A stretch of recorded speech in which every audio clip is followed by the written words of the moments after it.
perkenalkan, nama saya Giswanti dengan NPM 22061014. Di sini saya akan mempresentasikan dengan judul Implementasi Etika Syarat dan Sekretaris di Era Digital. Yang pertama, pengertian sekretaris. Dilihat dari asal kata sekretaris sebenarnya berasal dari bahasa lain sekaratum yang berarti rahasia atau sekretarium yang berarti seorang yang diberi kepercayaan untuk memegang rahasia. Akar kata sekretaris dalam bahasa Inggris adalah secret, yang juga berarti rahasia. Jadi bila dilihat dari asal katanya, sekretaris adalah seseorang yang seharusnya bisa menyimpan rahasia. Selanjutnya, syarat-syarat sekretaris. Yang pertama, syarat pengetahuan meliputi A. Pengetahuan tentang misi, visi, fungsi, tugas-tugas, struktur, organisasi, dan personil organisasi. Yang B.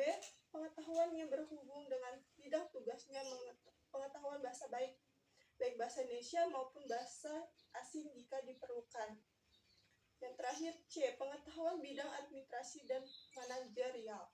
Yang kedua, syarat keterampilan. Artinya sekretaris di samping dituntut mempunyai pengetahuan juga terampil menerapkan pengetahuannya untuk kepentingan kerja. Keterampilan yang dituntut meliputi keterampilan berkomunikasi, korespondensi, kata kearifan, dan terampil dalam melakukan aktivitas kerja kantor lainnya. Yang ketiga, syarat kepribadian yang memegang peran penting dalam menunjang kerja, bahkan untuk hal-hal tertentu. Syarat kepribadian lebih dominan dibandingkan syarat lainnya. Kepribadian yang menarik adalah kepribadian yang dinamis, dewasa, penuh percaya diri, terbuka, penuh rasa tanggung jawab, loyalitas, sopan, dan jujur. Selanjutnya, tugas-tugas sekretaris. Yang pertama, tugas rutin sekretaris.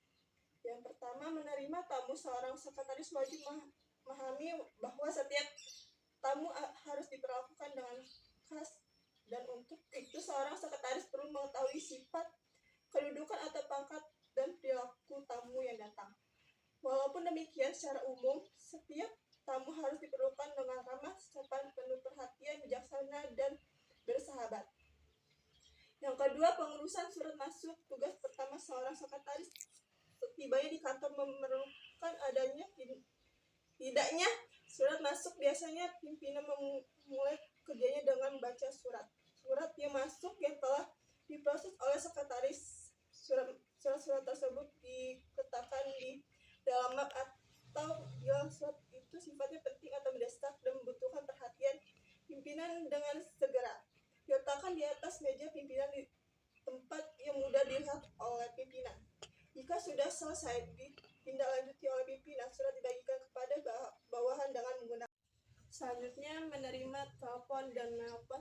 Seperti yang sudah diketahui bahwa sekretaris sering kali menjadi orang pertama dalam suatu perusahaan yang berhubungan dengan pihak lain, baik itu pelanggan, rekan bisnis, ataupun salesman.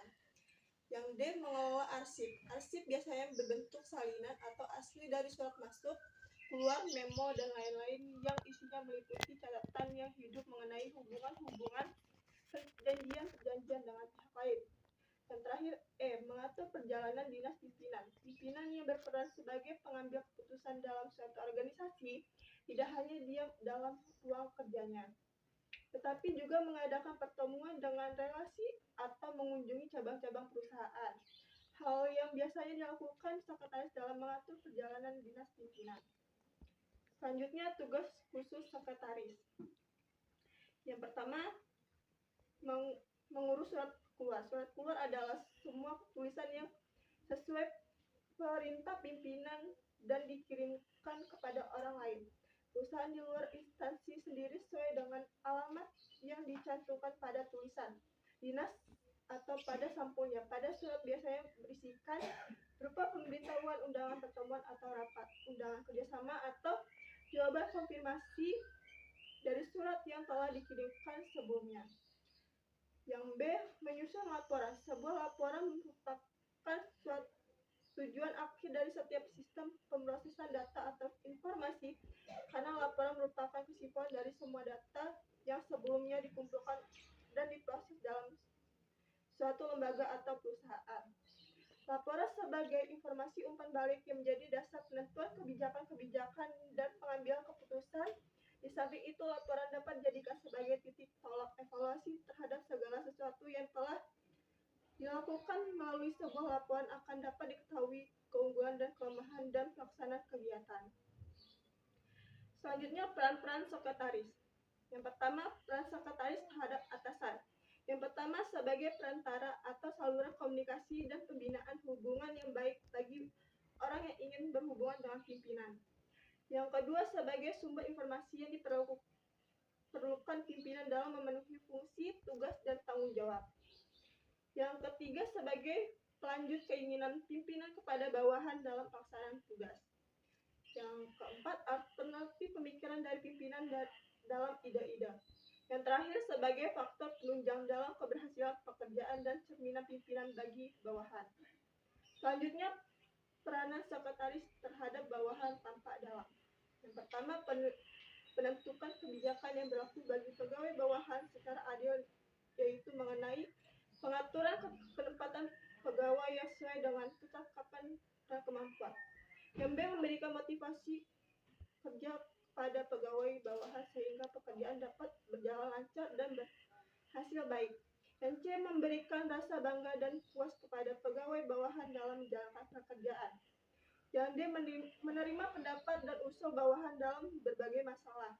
Yang E, mengadakan pendekatan kepada pegawai bawahan untuk lebih mengarahkan dan mengetahui kelemahan dan kehendak pegawai bawahan.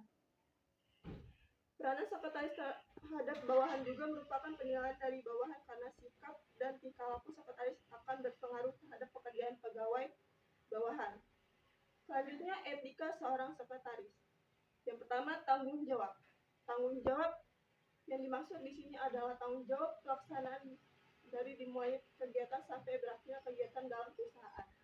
Tanggung jawab dampak artinya dapat menerima risiko yang ada, baik itu dampak negatif maupun dampak positif.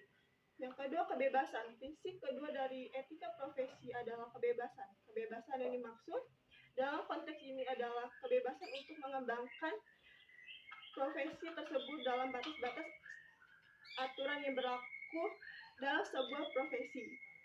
Yang ketiga, kejujuran. Dalam menjalankan setiap kegiatan keprofesian, setiap anggota profesi tentu harus menjalankan dengan jujur tanpa rekayasa. Yang terakhir yaitu keadilan. Keadilan menjadi prinsip keempat yang diinginkan dari setiap profesi. Adil berarti tidak memiliki manapun dan siapapun. Dengan kata lain, prinsip keadilan ingin membangun suatu kondisi yang tidak memihak maupun yang memungkinkan untuk ditunggangi dan digunakan pihak-pihak yang berkepentingan. Selanjutnya, peran-peran teknologi perkantoran guna mendukung kerja seorang sekretaris. Zaman ekonomi global dengan tingkat teknologi tinggi, para eksekutif menjadi tergantung pada dukungan stafnya untuk mengontrol sistem yang baru. Sedangkan kondisi dari para pelaku bisnis adalah menghadapi berbagai tantangan dan berada dalam lingkungan yang serba bersaing. Kondisi demikian membuat para pimpinan perusahaan membutuhkan jasa-jasa sekretaris yang lebih handal dan profesional.